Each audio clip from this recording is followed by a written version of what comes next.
In 2005, the Chicago Blackhawks had missed the NHL playoffs in 6 of the last 7 seasons. That's when owner Rocky Wirtz hired general manager Dale Talon to rebuild the roster of what ESPN called the worst franchise in sports. Just 2 years later, Chicago would boast a pair of generational superstars ready to headline a modern dynasty.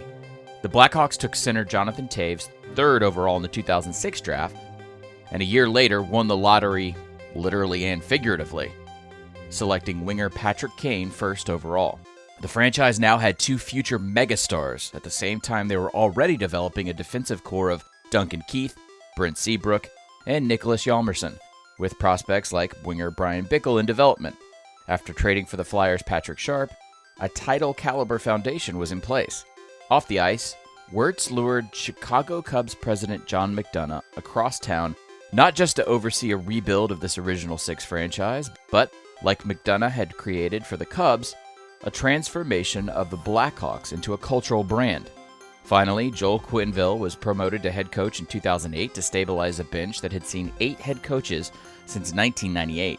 By the time the baby Blackhawks lost to Detroit in the 2009 Western Conference Finals, Forbes Magazine already hailed the franchise as the greatest sports business turnaround ever. Believing a championship was close, Talon signed veteran winger Marian Hossa to a huge 12-year, $62 million contract. Hossa was meant to be a missing piece to an almost perfect picture, and a year later, the Blackhawks won their first Stanley Cup since 1961, defeating the Philadelphia Flyers in 6 games. During a hangover season in 2011, Chicago drafted winger Brandon Saad, and longtime backup goalie Corey Crawford became the permanent starter and a fan favorite.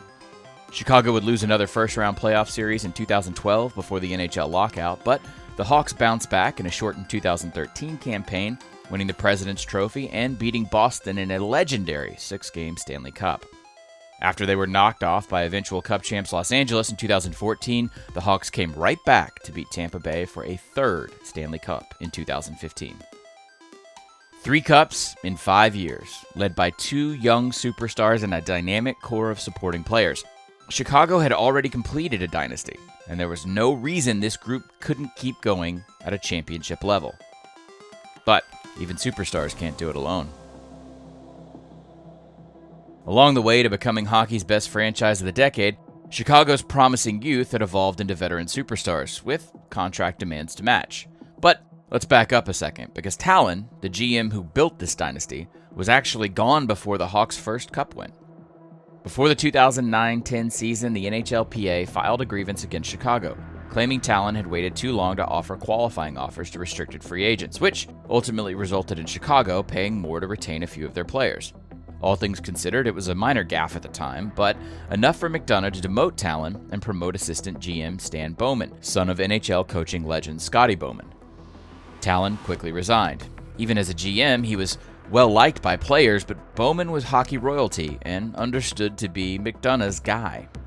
During the excitement of the dynasty run, the new GM pulled off what Chicago fans demanded, locking up both Kane and Toews to identical 8-year extensions in 2014 at an average annual value of $10.5 million each.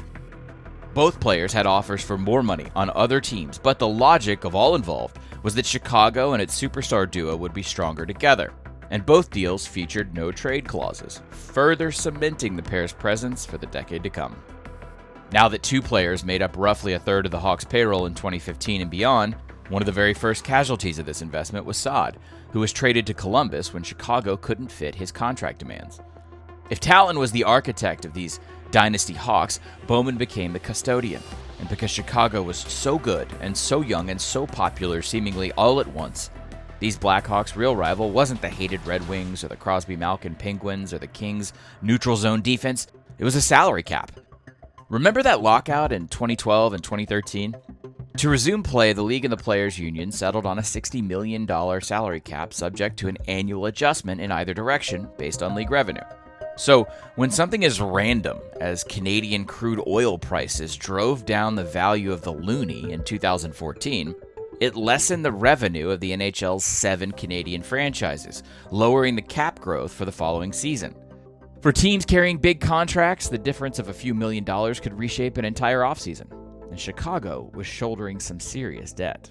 But even with a tighter purse, the Blackhawks still needed to keep their defense in place. Bowman chose to pair Keith and Seabrook for the long run, signing Seabrook to a huge deal alongside a 13-year extension that Keith signed back in 2009. The Blackhawks expected another cup run with their now expensive young core. That meant Bowman's margin for error would be non-existent, and Kane and Taves would have to be perpetually awesome. To create some breathing room under the cap, Chicago traded Sharp, a fan favorite, to division rival Dallas. But at least for the 2015-16 regular season, the price tags matched the hockey. Kane especially played like a $10.5 million superstar, scoring a league-best 106 points amidst a sexual assault investigation in his hometown of Buffalo. But another potential dream season disappeared in the playoffs. Chicago was minus Keith for Game 1 after he was suspended for 6 games after a high stick. St. Louis jumped to a 3-1 series lead, and winger Andrew Shaw was suspended for 1 game after using a homophobic slur against a referee in Game 4. The superstars went silent. Kane was held to just 1 goal, and Taves went scoreless. Still, Chicago managed to scrape back, tying the series and forcing a Game 7. But a freak shot on goal by Seabrook that bounced off both posts was initially called a game-tying goal. After video review, it was called off, and St. Louis knocked out the defending champions in the first round. From a distance, this was a brutally close loss against a division rival, but with Kane and Taves as non-factors, the series was also a new blueprint on how to beat these post-dynasty Hawks. If you take the 2 big names out, Chicago wasn't so scary anymore. With a handful of players chewing up payroll from then on out, Bowman would be forced to hit on almost every other minor contract and ancillary trade to maintain Chicago's quality depth. He couldn't afford to miss on any deal that ate up cap room, such as Brian Bickle. After Bickle exploded for 9 goals in the 2013 playoffs, Bowman signed him to a 4-year, $16 million deal.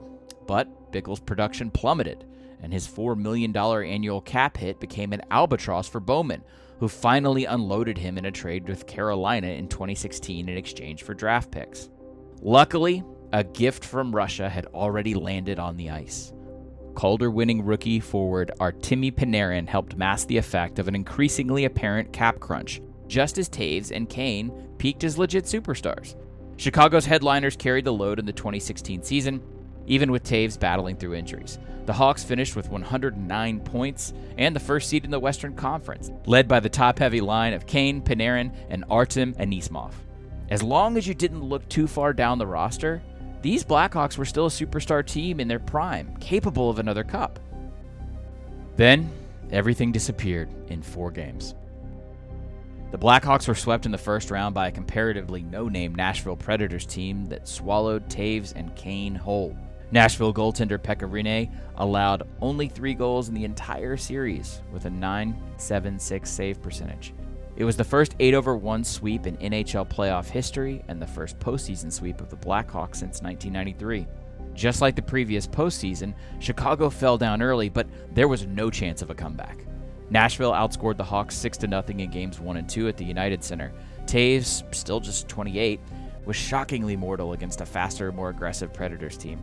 His only goal of the series came down 3 in Game 4, while Chicago's expensive defense looked alarmingly slow, leaving Crawford on his own. This wasn't the close, gritty loss like the 7-game series against the Blues a year prior. This was a total blowout, a sweep at the hands of a franchise considered to be Chicago's little brother.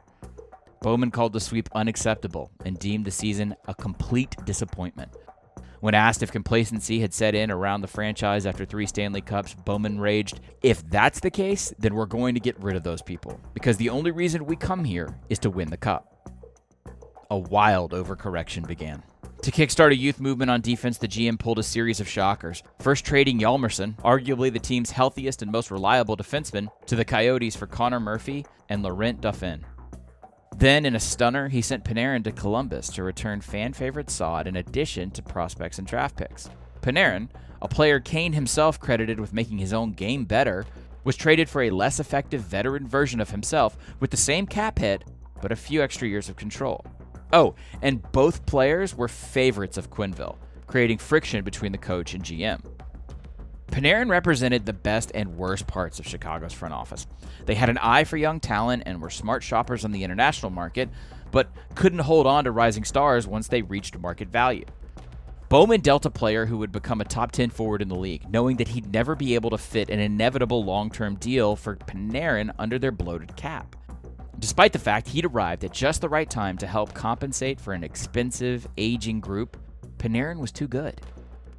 And when Saad was traded away for prospects again just a few years later, the Hawks basically had nothing to show for Panarin, a superstar who could have been the bridge to another title run.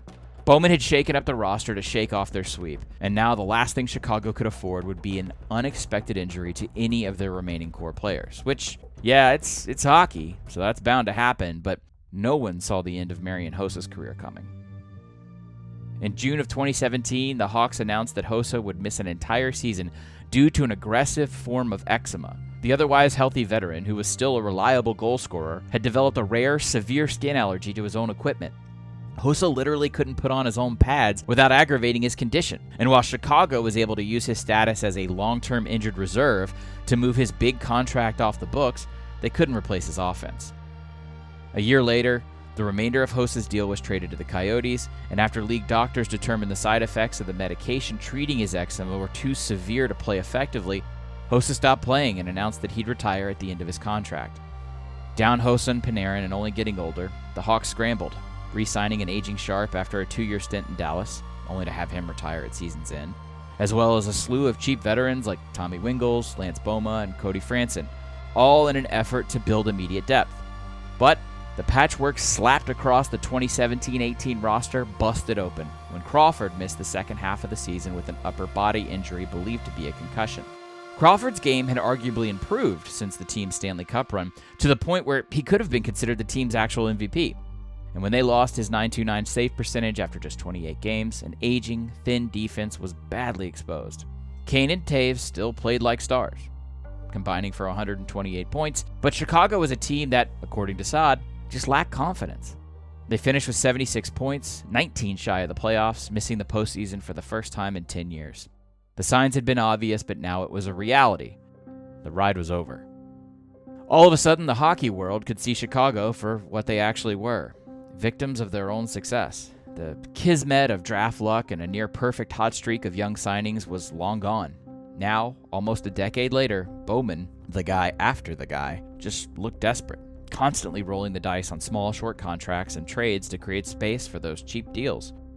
After the cap-mandated youth movement had failed to keep playoff momentum, Bowman immediately used the space freed up by Hossa's retirement and traded for another group of veterans, Chris Kunitz, Brandon Manning, and goalie Cam Ward, potentially to permanently replace a still-injured Crawford.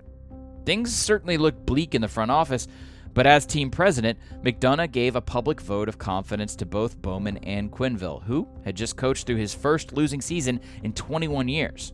McDonough promised that both would return the following season. That lasted 34 days into the 2018-19 regular season.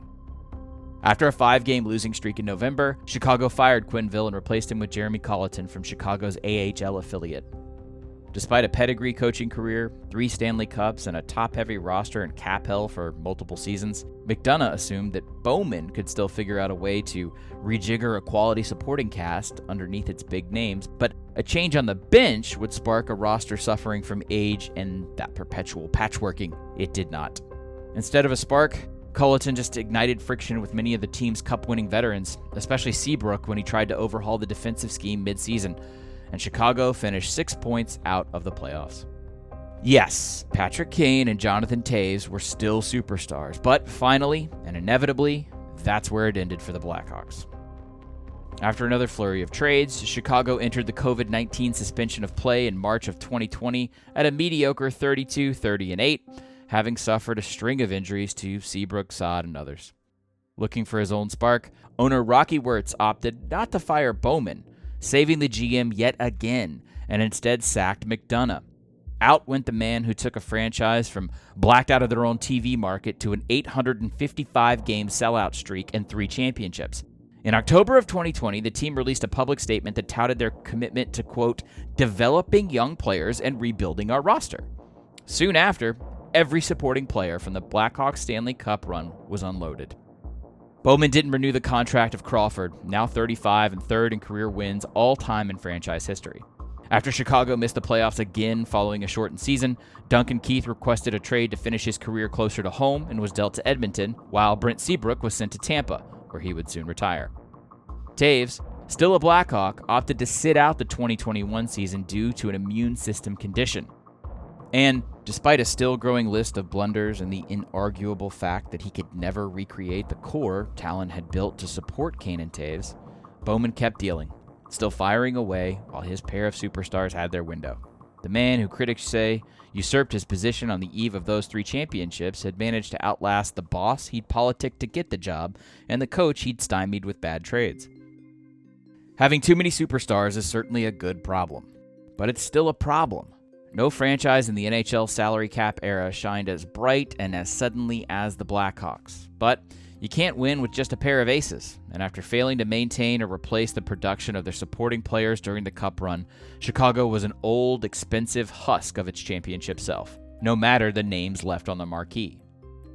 Just a year after that public commitment to developing those young players, Chicago sent highly touted defensive prospect Adam Bockwist, 2 first-round picks, and 1 second to Columbus for veteran Seth Jones, coming off of a terrible season for the Blue Jackets. Then, Bowman immediately signed Jones to a $76 million extension with a huge annual cap hit. It was just the latest in a series of questionable moves, but however Jones figured into Bowman's latest retooling or rebuilding scheme never mattered. For all of the Blackhawks' desperation to maintain a championship facade, something far worse had been present in the franchise since the beginning of their dynasty. On May 13, 2021, former Blackhawks player Kyle Beach filed suit against the team, alleging that the Blackhawks worked to cover up, quote, a prolonged sexual assault of Beach by former assistant coach Brad Aldrich in 2010. Beach's suit prompted an investigation that found, in May of 2010, a meeting of Blackhawks leadership that included Bowman, Quenneville, and McDonough took place to acknowledge Beach's assault allegations against Aldrich, but team leadership concluded that no action would take place until after Chicago's playoff run and eventual Stanley Cup championship concluded. According to the investigation, Bowman recalled that, after learning of the incident, Quenneville shook his head and said it was hard for the team to get to where it was and they could not deal with this issue now. On October 26, 2021, Bowman was one of multiple Blackhawks executives who resigned from the team in response to the internal investigation. Quenneville, then the head coach of the Florida Panthers, also stepped down. NHL Commissioner Gary Bettman stated that anyone involved in the Blackhawks cover-up would have to meet officially with him before pursuing any future job in the NHL.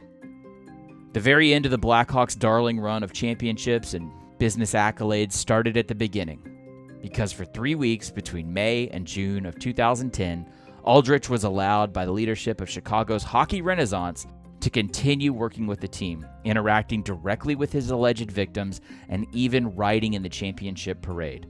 According to the report, Aldrich also made an unwanted sexual advance to an intern during that period. Chicago eventually allowed him to resign with severance after the 2010 postseason. The Blackhawks did not report his behavior to authorities, and Aldrich would go on to coach at a Michigan high school where he would plead guilty to sexual contact with a student. His name was etched on the Stanley Cup as part of the Blackhawks' first championship in 49 years.